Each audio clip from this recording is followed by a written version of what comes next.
八重戸。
別の天中宙に分け与えられた楽園エデン。私断罪の公女は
is obviously Fischl. Fischl is a character whose main damage revolves around Oz, her Knight Rider, who you summon with your skill and resummon with your burst, and really does not need a lot of field time at all. Because of that, you can just summon Oz, get the insane amount of skill damage that this set will give you, and not spend a lot of time on field, so you won't even lose out on your elemental skill damage pretty much at any point, even when you have to resummon Oz. So Fischl gaining a total of 70% skill damage is absolutely insane, and while her other sets are still definitely going to be viable, they will not compare to 70% flat skill damage whereas previously, like the Thunder Soother set that gives you 35% damage is oftentimes either her best in slot or close to it, depending on the electro uptime of enemies, but 35% damage versus 70 is absolutely a game changer. Even though, yes, there can be some diminishing returns if you get a ton of damage, this set is undeniably going to buff your official. Other characters that this buffs include other skill supports like Yae Miko, who also has a significant chunk of her damage come from her burst, and also there's some playstyles where you want to use her on field and spam your normal attack as a driver, but outside of those teams where I would still recommend other sets like Gilded Dreams or even mix and matching two pieces, if you're playing her as a skill support primarily, this new Golden Troop set can be her best for sure. This is because Yae Miko will passively deal damage from her skill from off field and can really make use of the set effect very well. Other sets like Gilded Dreams will still be very viable though, again, especially if you weave in some normal attacks, spend some time on field, and also want to maximize your burst damage, as Yae Miko can fit that playstyle as well, but to maximize your skill, this will undeniably be the best set and a good option overall. Another character who can use this set very nicely is actually going to be Albedo, and Albedo is a character who already has the 4-piece husk, so if you've already farmed that, I probably wouldn't recommend farming a new set for him, but this set can be about as good in strength and sometimes even better.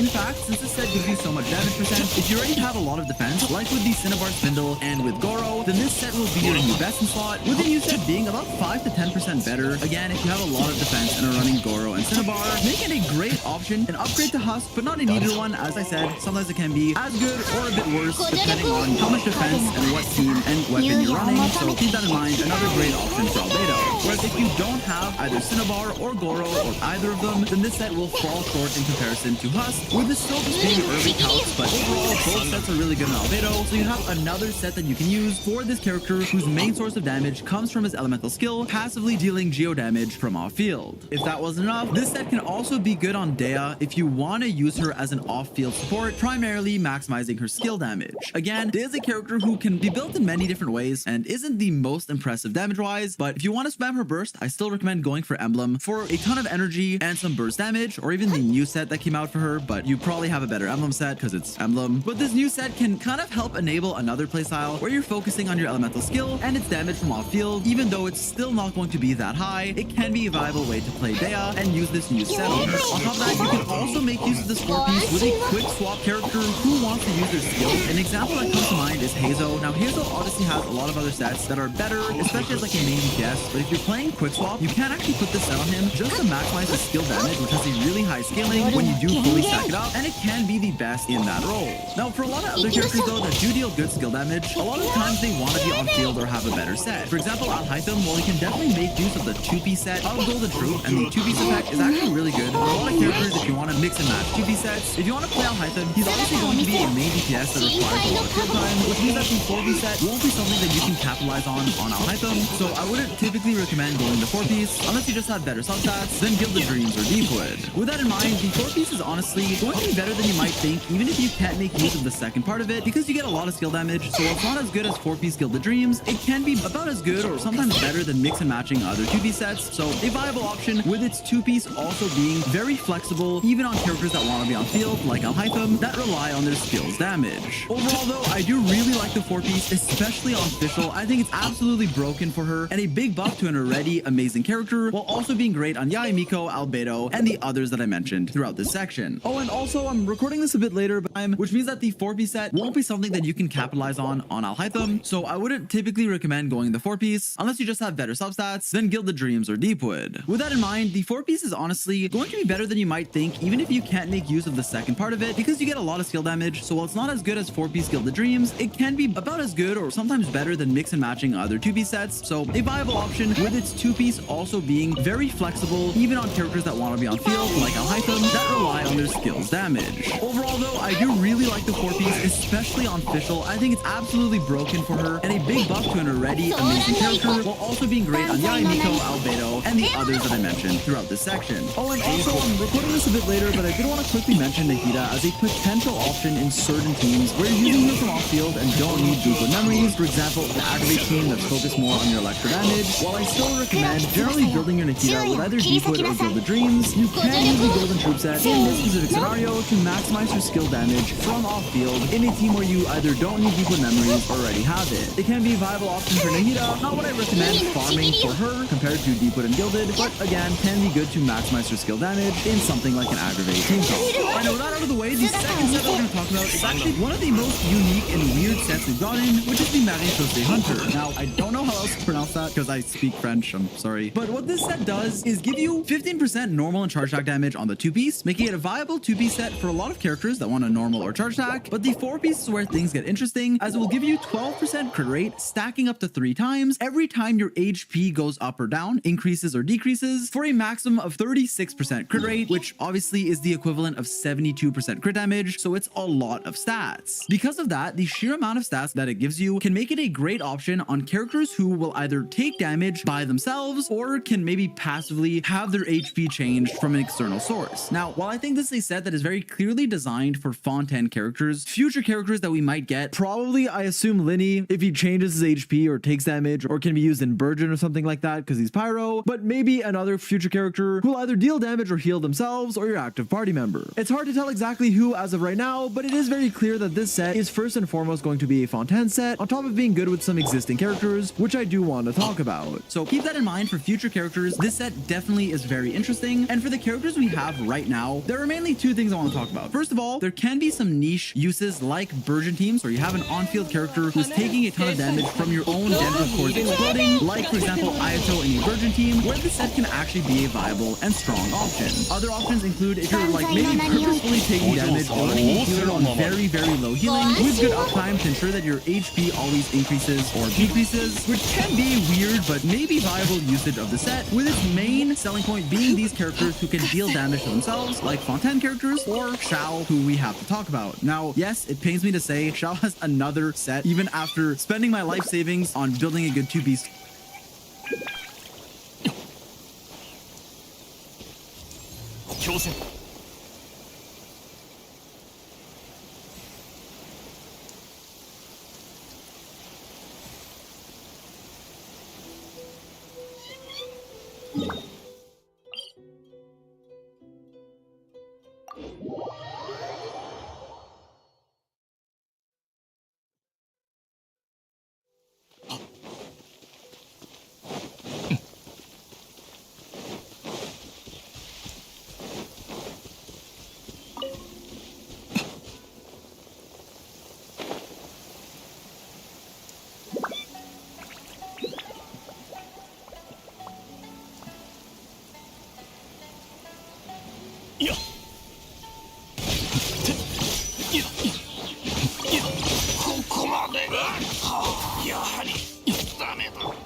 怖くない。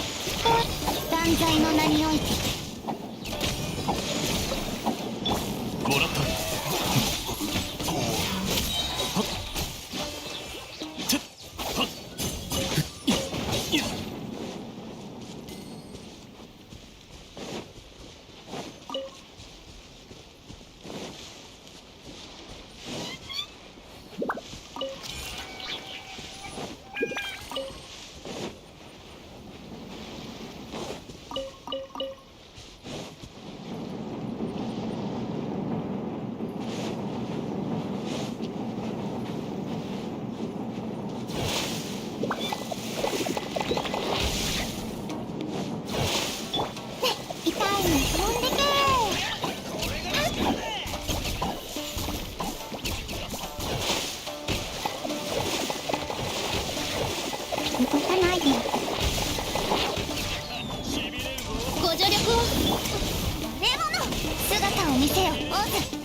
断罪の名においてご安心を。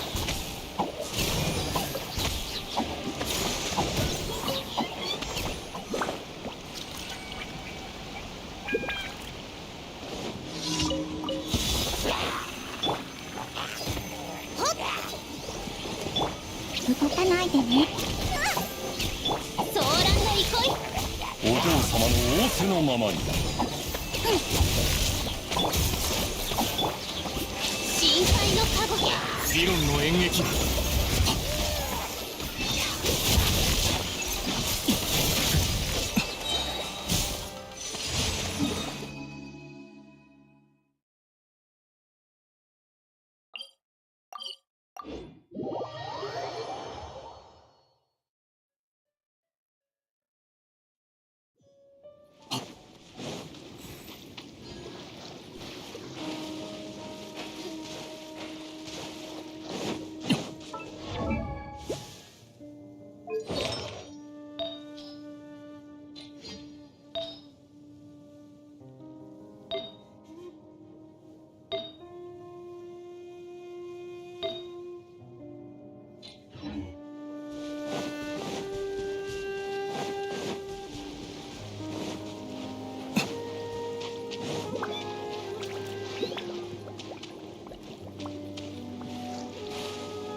星と深淵、無事今日の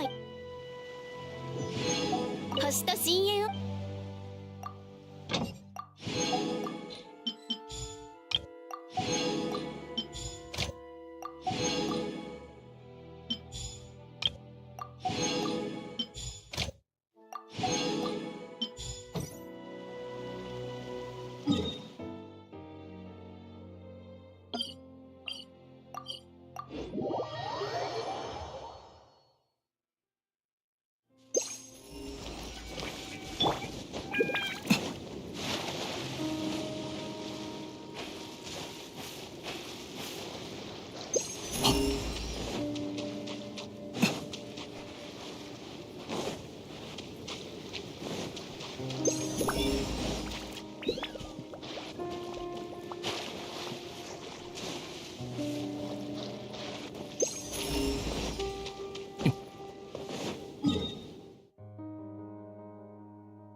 優也をもともらった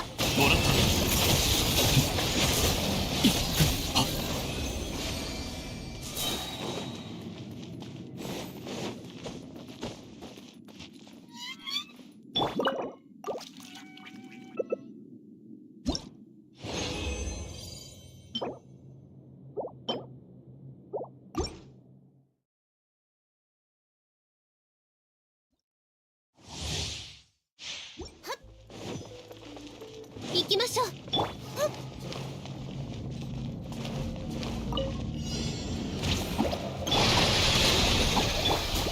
姿を見せよ。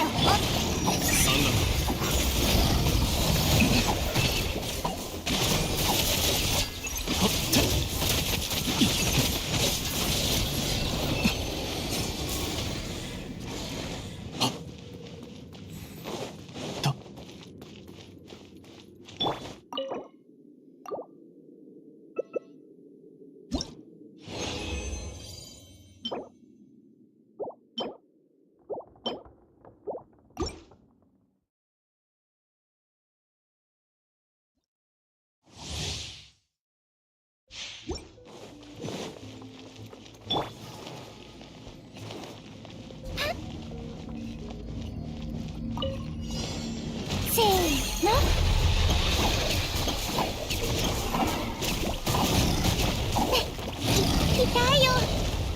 動かないでご安心を。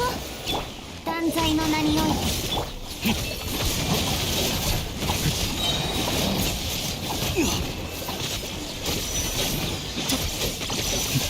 分校